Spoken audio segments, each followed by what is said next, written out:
This show is a part of the podcast network of the Walled Garden Philosophical Society, an international community of philosophers and seekers dedicated to the pursuit of truth, wisdom, virtue, and the divine, wherever they may be found.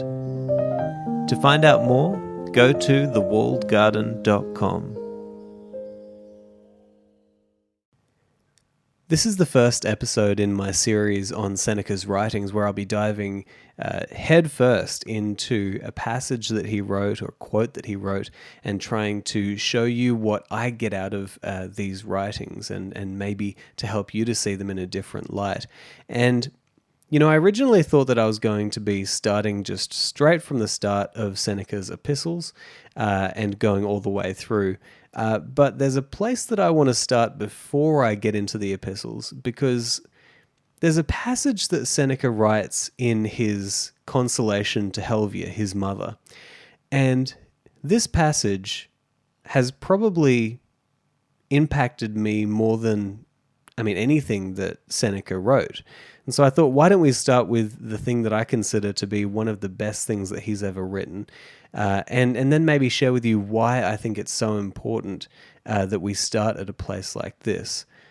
And so I'm going to read you this passage. It's quite long, so stick with it. But one of the reasons why I love this passage that I'm about to read you is because to me it seems like the perfect mix of philosophy, theology, metaphysics, and literary finesse. It's just absolutely gorgeous, and it really should stir your soul and get you to wonder how you could possibly get to the stage where you start to think like somebody like Seneca thinks when he's writing like this. So listen carefully, and it goes like this, quote, "How little have we lost when the two finest things of all will accompany us wherever we go, universal nature and our individual virtue. Believe me, this was the intention of whoever formed the universe, whether all-powerful God, or incorporeal reason creating mighty works, or divine spirit penetrating all things from greatest to smallest with even pressure, or fate and the unchanging sequence of causation. This, I say, was the intention, that only the most worthless of our possessions should come into the power of another. Whatever is best for a human being lies outside human control. It can be neither given nor taken.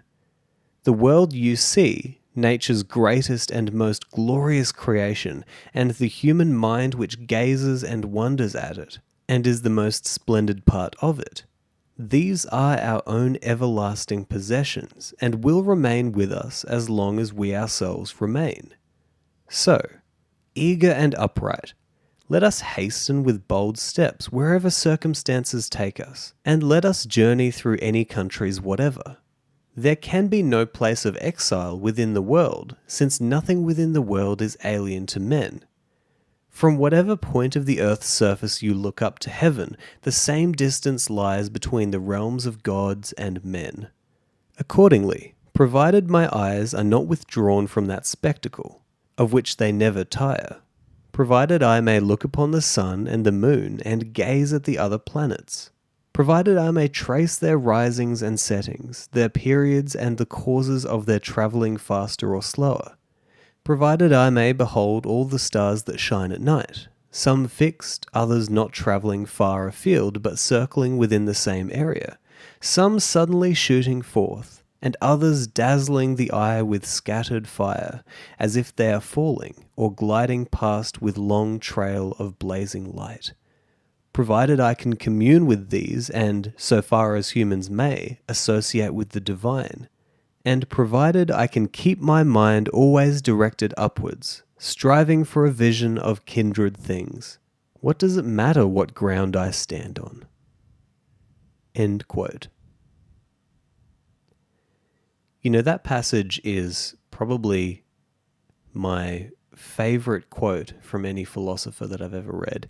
And I think that the reason why it means so much to me is because it kind of sets a really beautiful and outlandish goal in my mind for the kind of experience, might be the right word, the kind of experience that I would like to have in my interaction with the world around me.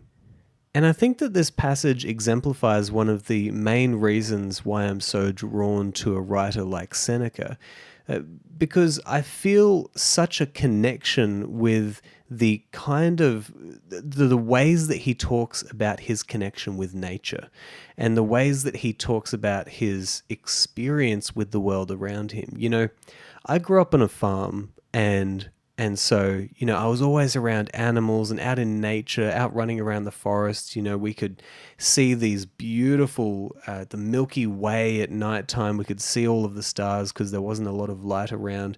You know, we'd sit there on a trampoline and just look up at the stars. And, you know, I also love climbing mountains here on the Sunshine Coast. And so, you know, there's nothing that I love more than climbing up a mountain and just feeling of the presence of being in nature and being in that place which is my home, you know. And at the end of the day, when I read something like this from Seneca,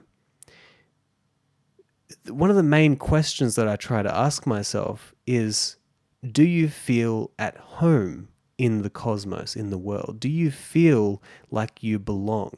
Because you can get a sense from this passage from Seneca that what he's trying to say here is that I belong, you know, and this cosmos is my home, so why should I feel alienated from it?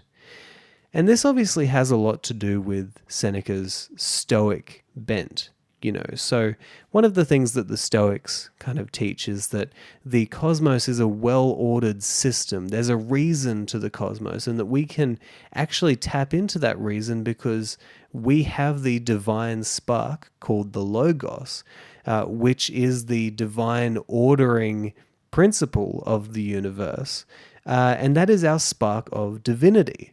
And if we can learn to connect with that, then we can feel at home in this well-ordered cosmos, and we can feel as though we belong, and that is something like the flourishing life.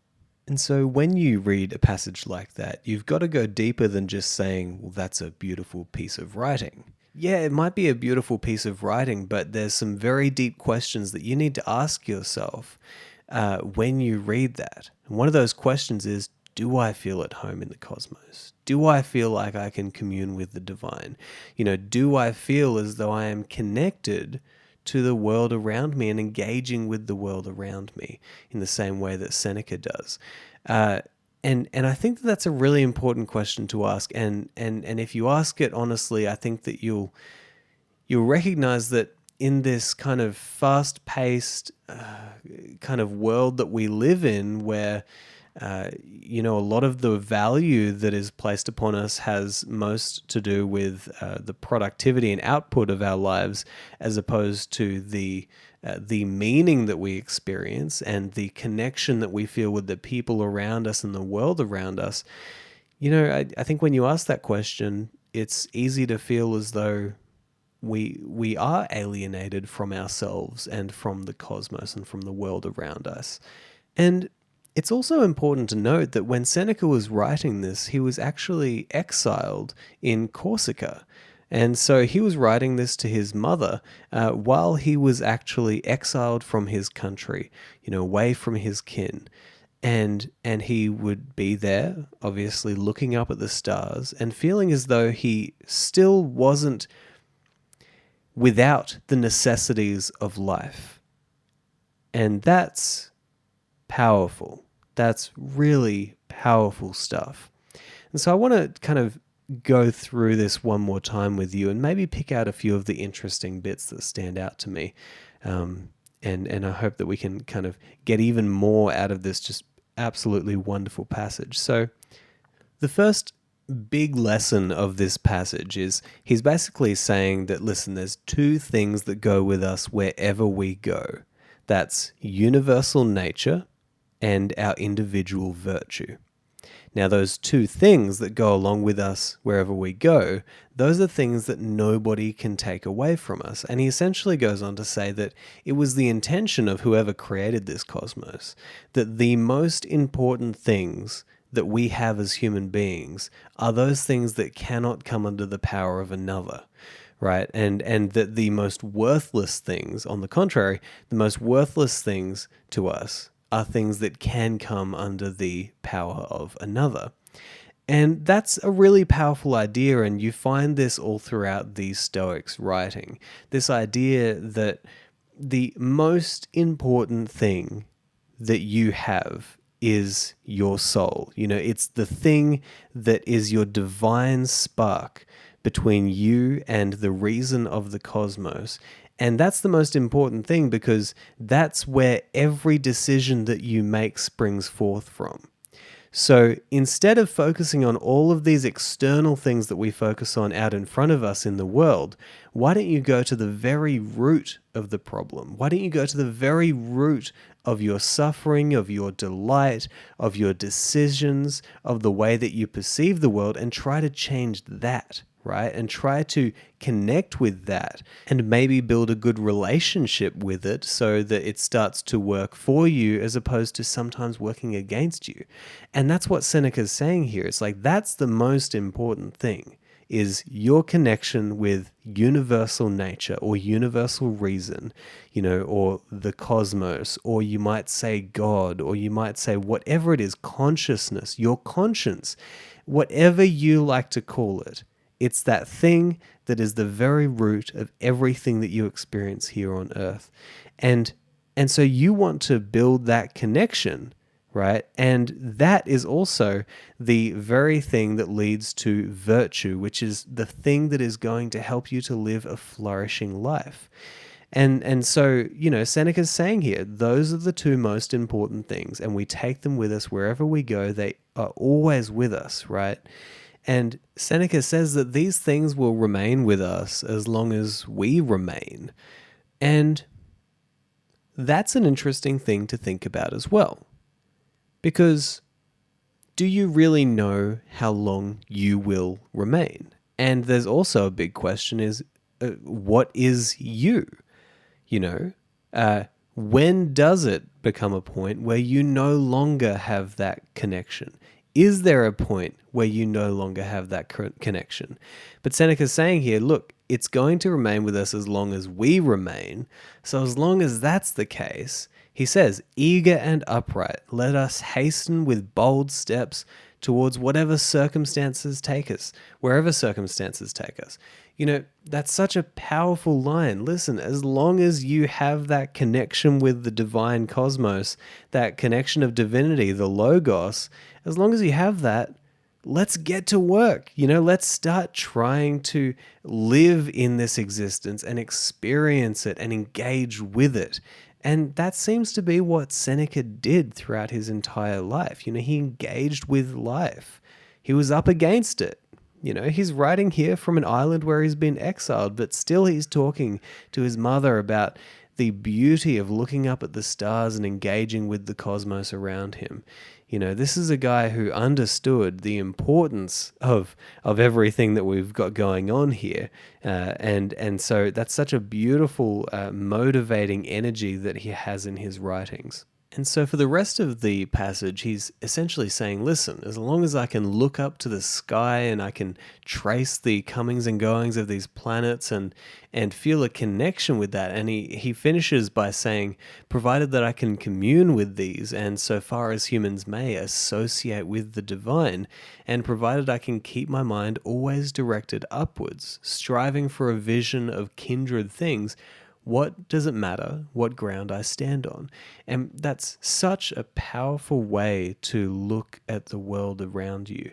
This idea that, listen, if I always take with me this connection to the divine whole of the cosmos, if I always take with me this beautiful relationship that I have developed with the world that I see around me, then it doesn't matter where I'm standing, because I will be able to experience the true glory and majesty of what's happening here.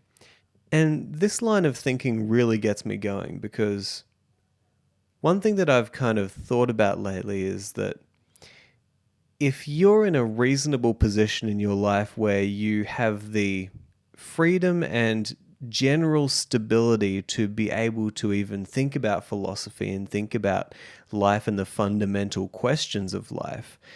And if while you are in that position, you don't develop a thrilling fascination and a wonder about the world around you and how incredible it is that we get to experience something as strange as this, then I think that that's a missed opportunity, and I think it's almost a tragedy, because life is oh so interesting when you finally realize that what you know about life is nothing, at least compared to what you could know, or what you could understand, or what you could experience, or what you could see in the world around you.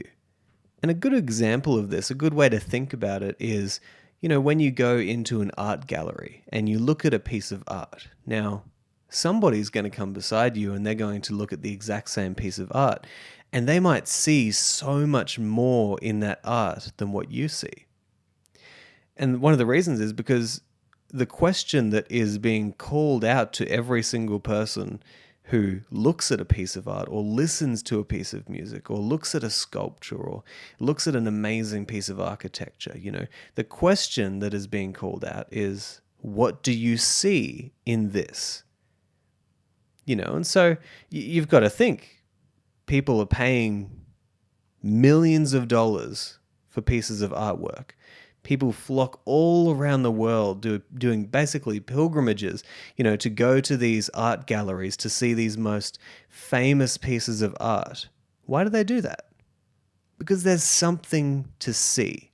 And all art is derivative of the world around us. All art comes from the same place, which is inspiration from the experience that we are all having here as divine creatures on this earth. And so bringing it back to Seneca's writing that I read earlier, what I see in this piece of writing is a guy who is looking up at the sky as if it were an incredible piece of artwork, and he sees something in it, and he gets something from it, and it invigorates him, and it guides him. And so maybe you have to think, it would be good if I could expand my own vision of the world so that I actually see something in this place that I'm living, which is my home. And a good place to start that has really helped me to start on this path of kind of broadening my vision of what this world is to first begin by cutting yourself some slack and recognizing that it's actually not that easy to expand your perceptual vision of this world and to bring more into it. And the reason is because you're a human being, and human beings are aiming creatures, right? And so if something doesn't fit the category of a stepping stone towards the goal that you're currently aimed at, whether that's walking from this room to the next or trying to achieve your next career goal, then you just simply will not see it. And that's just because of how our brain is wired. And that's where the wisdom of that quote comes in: stop and smell the roses, right? That's what we say to somebody when they're so focused in life that they don't even see all of the beauty around them, right? They're so focused on the thing that they think they want that they can't even see how amazing everything around them is. So stop and smell the roses. It's a great piece of advice. And it's the advice I would give to you when you're trying to kind of gain that mindset that Seneca might have when he's just so captivated by the beauty of the stars and the planets and the fact that he gets to be here and experience this consciousness, right? And so in your own life, you might think, how can I stop and smell the roses? Do I take a moment to just look up at the stars and think one day and just think about how amazing that is? Do I go and climb a mountain? Do I go on a hike? Do I go and look at a beautiful piece of art and see what I see in that art? Do I listen to a piece of music and try to think about the way that it makes me feel? the way that it helps me to experience the world around me. Paying attention to those little things that we often forget about because we're so focused on everything else in life.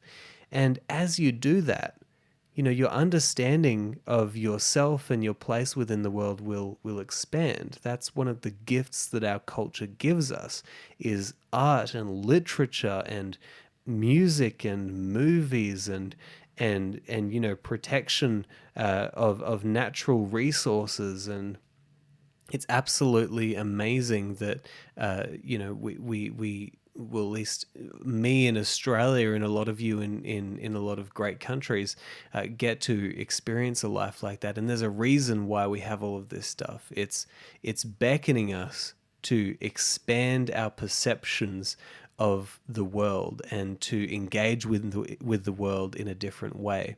So I guess that's pretty much all that I wanted to share with you in today's episode. I really hope that you find it insightful.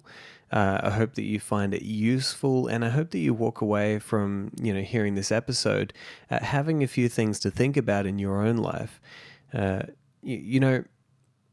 When I started the Practical Stoic podcast, I had the kind of mindset of, philosophy is only going to be useful to me if it gives me a practical tip that I can take away and use right now in my life.